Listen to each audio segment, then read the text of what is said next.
Cordial saludo, mi nombre es Suyis Yajaira Lozano García, estudiante de doctorado en Ciencias de la Educación.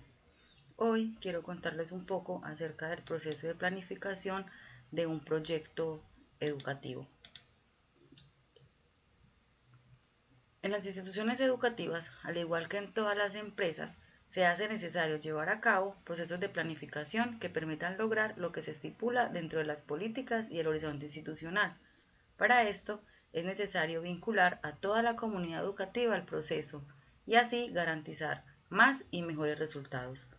A continuación, se presenta un esquema que permite visualizar el proceso de la planificación educativa.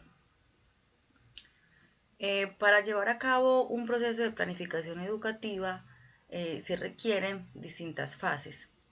En primer lugar, es necesario hacer un análisis de la situación educativa.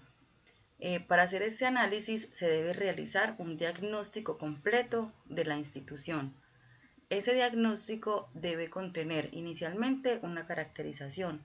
Esa caracterización nos va a permitir tener un panorama general del contexto, de cuáles son sus estudiantes, cómo es su cultura, cuáles son sus necesidades, cuáles son sus intereses, y a partir de ahí poder desarrollar planes, proyectos y programas que permitan cumplir con los objetivos propuestos. Además, es necesario crear una matriz FODA. Esa matriz lo que me va a permitir es establecer cuáles son factores tanto internos como externos que están incluidos en este diagnóstico. Entonces, entre los factores internos encontramos las fortalezas y las oportunidades.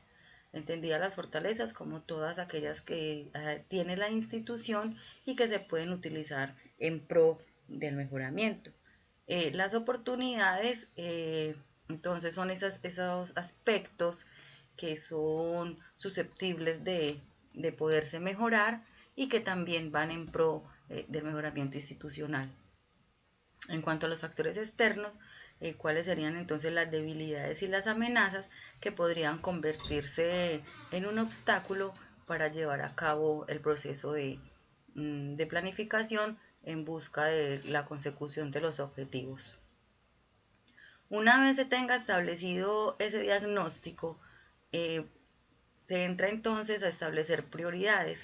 ¿Cuáles serían las metas a lograr a corto, a mediano o a largo plazo, dependiendo las necesidades que se hayan encontrado en ese diagnóstico?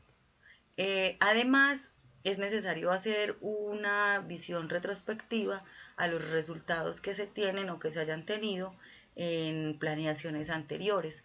Cuáles fueron los logros que se obtuvieron, qué quedó por mejorar, cuáles son los aspectos que son necesarios cambiar y qué se propone para mejorarlos. Una vez esté organizado este diagnóstico, entonces pasamos al planteamiento del problema o la necesidad. Entonces, hacemos referencia a qué se requiere modificar, con qué cuenta la institución para hacer dichas modificaciones o para mitigar un poquito las necesidades o los problemas y cuál es la viabilidad.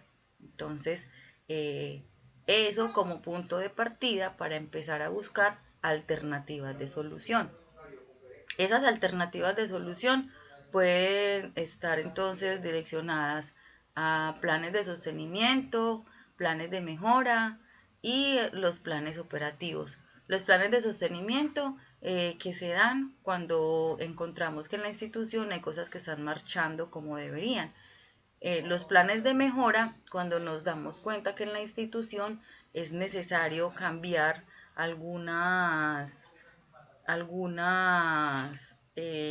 metodologías o que es necesario cambiar algunas prácticas o algunos resultados que no hayan sido alcanzados, entonces ahí es necesario establecer planes de mejoramiento. Entre las alternativas de solución también aparecen los planes operativos. El plan operativo entendido como un cronograma que me permita a mí visualizar cuáles son las metas, cuáles son los objetivos, qué necesito para alcanzarlos,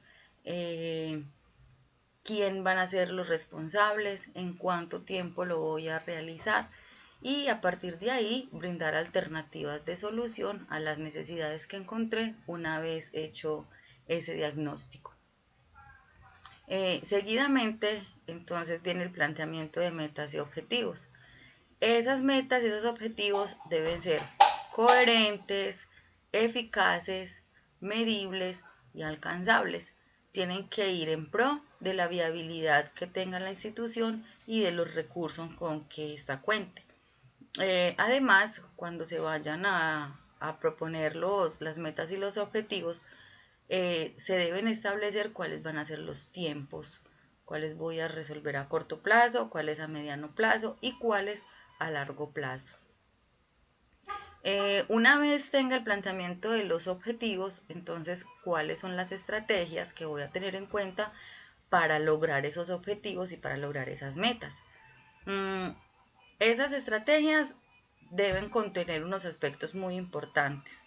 Deben ser unas estrategias éticas, es decir, que no vayan en contra de las políticas, de las morales y del ser humano, que vaya en contravía con lo que se estipule o que sean dañinas, por decirlo de alguna manera, que no se cumpla, que para tratar de mejorar una cosa tengamos que entrar a dañar tal vez otras, o que vayamos a incumplir con los códigos éticos desde lo profesional y desde lo institucional. Deben contener además cuáles van a ser las tácticas y las técnicas que voy a tener en cuenta para realizar esas actividades que me van a llevar a lograr los objetivos. Algo muy importante es que deben ser estrategias de transformación. Es necesario que las estrategias que tengamos en cuenta para trabajar el proceso de planeación deben llevar a transformar aquellas prácticas que no han sido del todo buenas y que son necesario cambiarlas. Habíamos dicho antes que en caso de que tengamos algunas que estén funcionando, entonces cómo los planes de sostenimiento me van a ayudar a mí a conservar o a mejorar lo que ya tengo. Entre estas estrategias se hace necesario vincular a toda la comunidad educativa. ¿Por qué es necesario vincularlos a todos? Porque de esta forma vamos a tener un panorama general y van a ser permeadas todas las dependencias de la institución.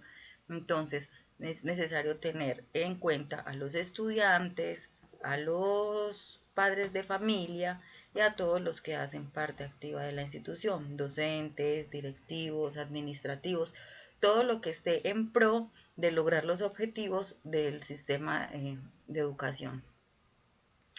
Requiere además el uso de materiales y recursos. Esos recursos que pueden ser económicos, que pueden ser humanos o una integración de los dos. Entre los materiales podremos contar con los enseres que tenga la institución, con algunos recursos tecnológicos y otros que puedan ser reciclables. La idea es que en los recursos humanos se vincule, como dijimos anteriormente, a todos los entes de la comunidad educativa. Cuando se establecen los objetivos y las metas, y decíamos que deben ser unos objetivos medibles y alcanzables, tenemos que tener en cuenta los recursos económicos con que se cuenta, porque así podemos formular objetivos más aterrizados, porque si formulamos unos objetivos que requieran de mucha inversión económica y la institución no cuenta con este recurso, entonces van a ser objetivos que se van a quedar sin lograr. Ese proceso de planeación educativa debe ser sometido a procesos de evaluación. Esa evaluación debe ser constante, continua y permanente.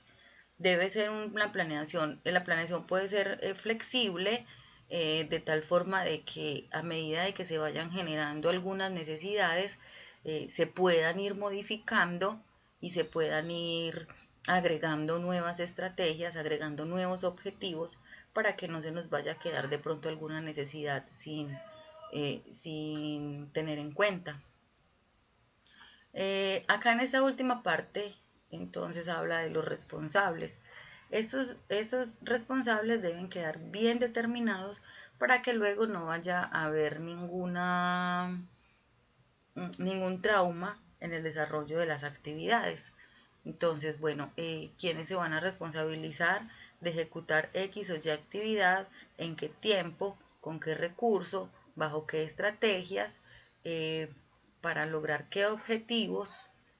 Y para mitigar qué necesidad. Entonces, siempre es necesario que haya alguien responsable en la ejecución de las actividades propias de la planeación. Estos planes operativos institucionales generalmente se diseñan anual y se tienen como una proyección. Entonces, cada año se organiza el plan operativo, se estipulan según las necesidades lo que se va a trabajar durante el año en la institución y a partir de ahí empezar a lograr los objetivos. Entonces, en todo este proceso de planificación educativa es muy importante tener en cuenta todas estas fases para que sea un proceso de planificación eficiente y eficaz. A modo de conclusión,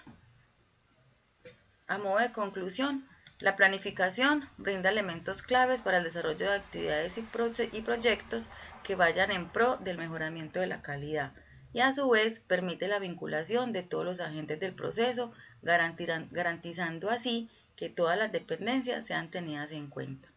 La planeación debe ser constante y flexible, someterse a procesos de evaluación y estar encaminada al logro de objetivos. Entonces, la invitación es a que nosotros como docentes en ejercicio, docentes en formación, tengamos unos muy buenos procesos de planificación, porque eso es una ruta que nos va a ir indicando o que nos va a permitir obtener mejores resultados en nuestra labor docente. Muchas gracias.